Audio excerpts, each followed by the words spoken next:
preciso te perguntar uma coisa. A gente estava falando sobre se identificar enquanto mulher, né? Por outro lado, eu acho, sei lá, que há necessidade talvez de bater na tecla de que o corpo trans, a mulher trans, ela é uma mulher pelo sentido político que isso tem, né? Talvez até por um lado, e aí por um lado eu concordo que isso reforça binarismos e a gente não precisa de uma sociedade ainda mais binária ou reforçando. Por outro, como que você vai assegurar direitos, né? Se até o grupo mulheres já não tem, né, tantos direitos. Então, talvez para somar, né, a uma luta, a uma mesa de negociação, vale a categoria gênero ainda funciona e funciona nesse sentido de reforçar isso, assim, de que a identidade, os papéis, o que você acha? A categoria gênero, ela funciona, depende do interesse de quem fala. Porque para usar um banheiro feminino, eu sou homem.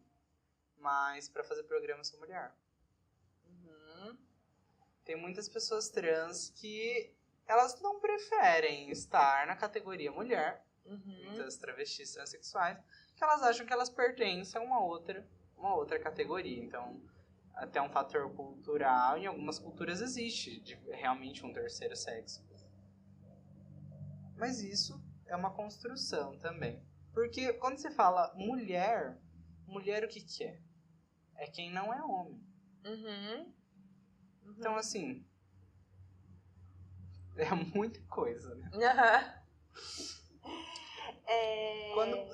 Quando você afirma categorias políticas, eu já vi algumas discussões próximas do meio LGBT, algumas delas inclusive faziam, por exemplo, uma crítica a um movimento queer, porque o movimento queer, muitas falas são contra a binarização, enfim, mas para você se afirmar enquanto categoria política, civil, você precisaria estar dentro de uma categoria.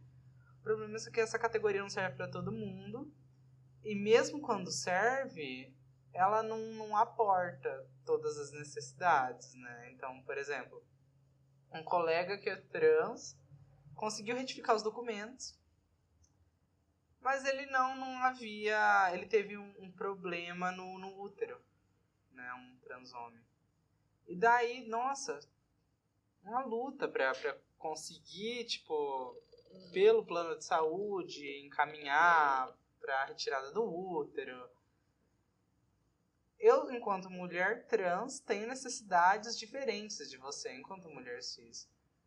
Mas para quais lugares eu sirvo ser mulher e para quais deles eu não sirvo, entende? Como, por exemplo, você, enquanto mulher branca, tem necessidades diferentes de uma mulher indígena, de uma mulher negra. Uhum. Sim.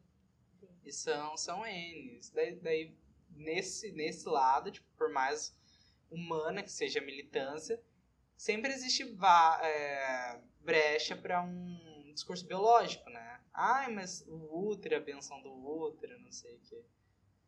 Mas a partir de qual corpo você está tomando, por exemplo, para você se definir mulher? A partir de qual corpo? Porque eu tenho certeza que esse corpo também não vai ser igual ao seu. Uhum. Sobre a ótica de muitas pessoas também pode não estar incluída nessa categoria.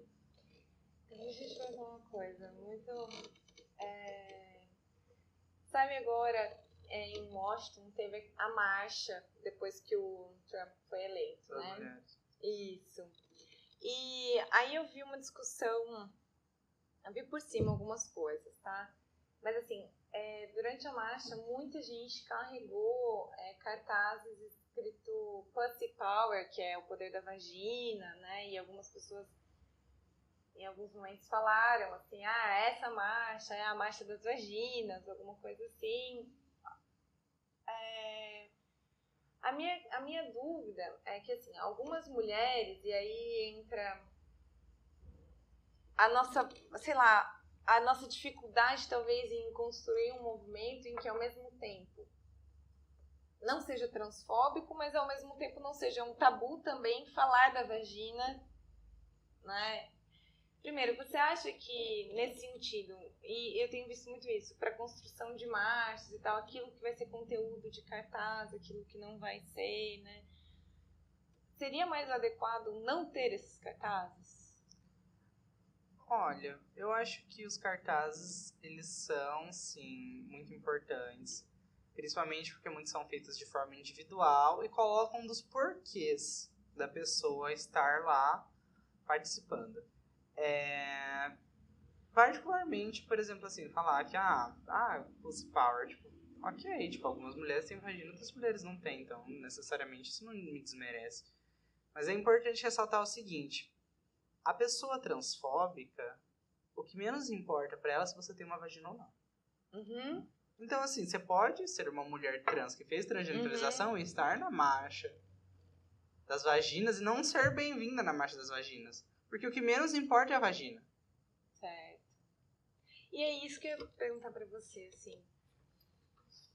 Duas coisas. Quais são os sintomas, assim, porque muitas vezes a gente vê sintomas muito escancarados da transfobia, mas eu acho que, de certa forma, até por a gente ser, eu me incluo, ter sido socializada num mundo binário. O jeito de construção do pensamento muitas vezes passa por essas dicotomias, assim. Como a gente fazer pra gente se educar para ser menos transfóbico, sabe? Essas são questões, assim, que me... Dificilmente você vai deixar de ser transfóbico se você não conviver com uma pessoa trans. Uhum. Ou se você... Bom, eu não tenho caminhos contra a transfobia, porque, assim, você se percebe em transfobia em relação ao tempo. Pode ser que, por exemplo, hoje tenha formas de opressão que nós vivemos e nós não identificamos como formas de opressão. Uhum. E pode ser que, por exemplo, as suas filhas e as minhas sobrinhas, na geração delas, falam assim, como isso acontecia, e isso é muito sério. O que eu penso que são caminhos de combate à transfobia, muitos deles são a convivência e a voz, né? Então, quanto mais a gente limitar o acesso das pessoas trans aos grupos sociais, mais a gente reforça a transfobia. Por exemplo, assim, você se reconhece transfóbica e você se reconhece num ambiente transfóbico quando você pensa, por exemplo, numa mesma uma situação familiar ou num grupo de amigos, que dificilmente algum deles quando trouxe o parceiro ou a parceira, uma pessoa trans. Uhum. É importante pensar isso, que eu me peguei nessa situação um dia. Nenhum primo meu, ou irmão, ou tio, nunca apresentou pra gente uma namorada trans. Mas eu tenho muitas dúvidas se eles não se relacionaram afetivo e sexualmente com pessoas trans. Uhum. Daí quando você percebe que ok, mas isso acontece no seu grupo de amigos e nas pessoas próximas, daí você começa a se questionar por que não existe uma pessoa trans lá. Falando de meios transfóbicos em que é transfóbico se não há pessoas trans, né? E ao mesmo tempo que a gente vê muitas pessoas se empoderando e ocupando espaços, não só pessoas trans, né? A gente vê também uma reação conservadora muito forte. O que acontece sobre melhorar ou piorar é a gente ter a seguinte questão. Hoje a gente tem um pouco de sensibilização nesse sentido. Uhum. Antes a gente não tinha acesso a isso. As transfobias, elas sempre aconteceram de diversas formas, e elas ainda acontecem, e elas podem estar se mantendo da mesma forma. Em alguns ambientes a gente tem a impressão que acontece menos. Mas os números de morte de pessoas trans ainda são os mesmos. Uhum. A gente não colocou, então, por exemplo, assim, o movimento feminista. O movimento feminista, ele toma outras feições para conseguir sobreviver. O movimento trans toma outras feições para conseguir sobreviver. Daí o movimento conservador também toma outras feições para conseguir sobreviver. Então, por exemplo, a pessoa dificilmente vai se considerar homofóbica ou transfóbica ou racista. Mas ela tem um discurso que é um discurso que permite sobreviver, entende? Então, tipo, eu não acho que elas sejam melhores. Só são discursos diferentes. Eles têm uma embalagem diferente. Então, o Bolsonaro ele tem essas coisas, mas ele tem propostas interessantes. Então, por exemplo, a pessoa que apoia o Bolsonaro, ela não se considera homofóbica. Dificilmente ela vai se considerar. Então, por exemplo, assim, uma pessoa que é contra as cotas, como tem acontecido na nossa universidade, ela desconsidera o porquê das cotas existirem, entende? Eu não acho que precise falar sobre gênero.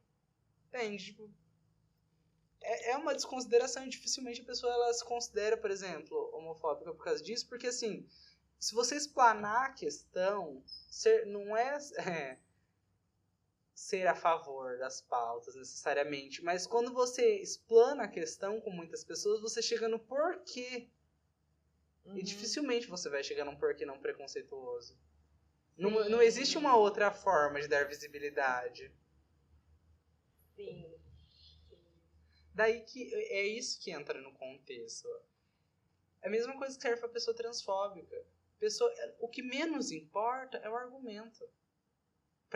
Eu tenho a minha liberdade de opinião, mas a pessoa ela confunde a liberdade de opinião com juízo de valor.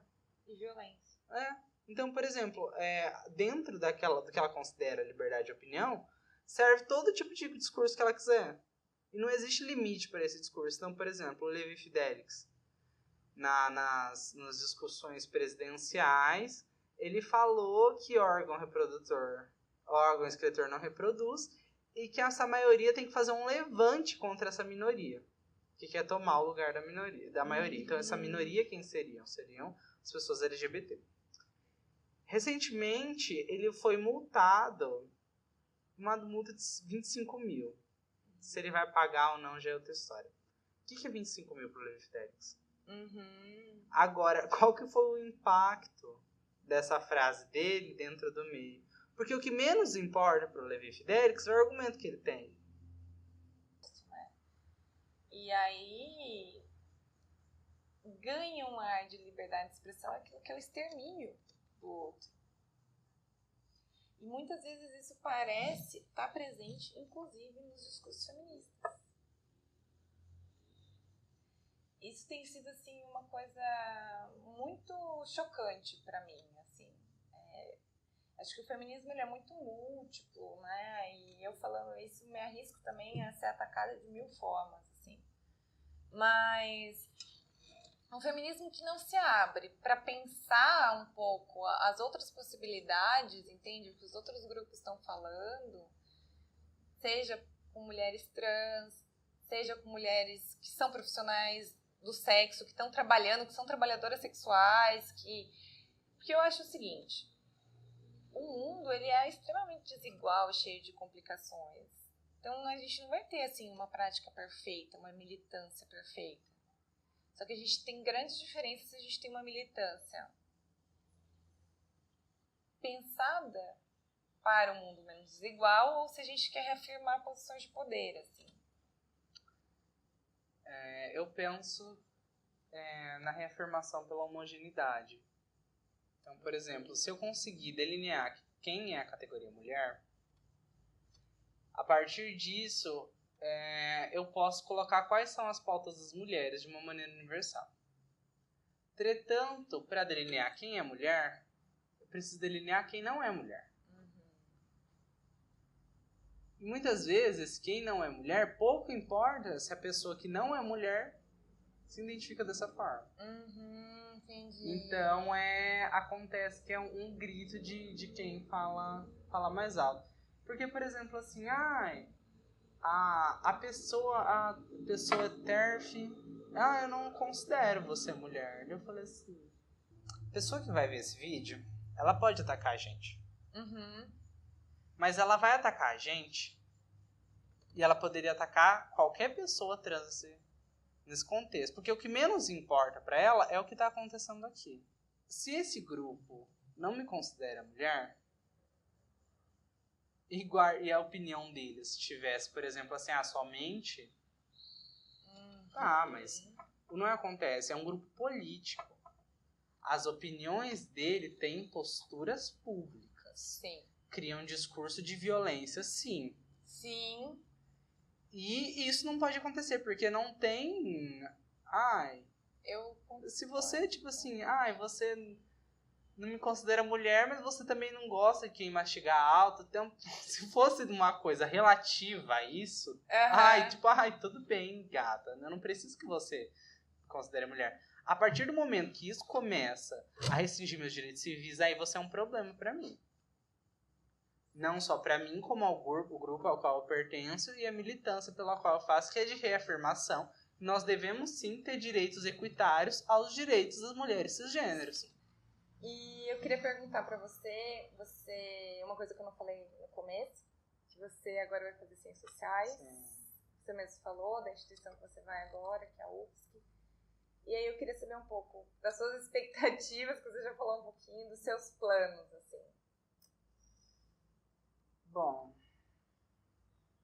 eu acho, é uma coisa que eu estava até conversando hoje com a minha orientadora, que o fato das pessoas não terem expectativas em relação à pessoa trans, de alguma forma, também é uma vantagem para mim. A gente até estava comentando mais cedo que, às vezes, dá a impressão, para você, melhor que para mim, que enquanto cientista social, você tem pouca abertura em mercado de trabalho, pouca possibilidade nesse sentido. Eu já tô fodida mesmo, entende? Então, assim, pelo menos é uma vantagem eu poder escolher estudar o que eu gosto, sabe? Porque, tipo assim, eu vou ter emprego do mesmo jeito. Eu preciso explorar essas poucas oportunidades que eu tenho, porque, assim, o emprego que eu vou exercer agora são por caminhos muito alternativos, entende? A minha forma de me inserir no mercado de trabalho é uma forma alternativa. Porque dificilmente eu vou ser empregada no mercado de trabalho formal devido à minha condição de pessoa trans. Então, o que eu espero dentro da universidade, que eu já entro num contexto diferente na UFSC, na UEM, por exemplo, eu começo a minha transição no último ano de graduação, porque existia um nome social e a partir daquele momento eu me sentia segura para estar registrada enquanto acadêmica no ambiente. Eu entro na UFSC enquanto trans. Já existem algumas outras poucas pessoas trans na UFSC, mas existe.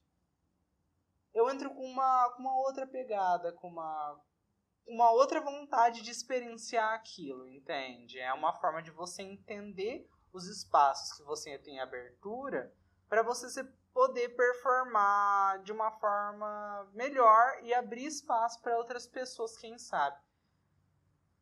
Eu estava conversando até com a minha orientadora, por que existe um movimento transfóbico, feminista transfóbico forte dentro da UFSC? Porque existe um movimento trans forte dentro da UFSC.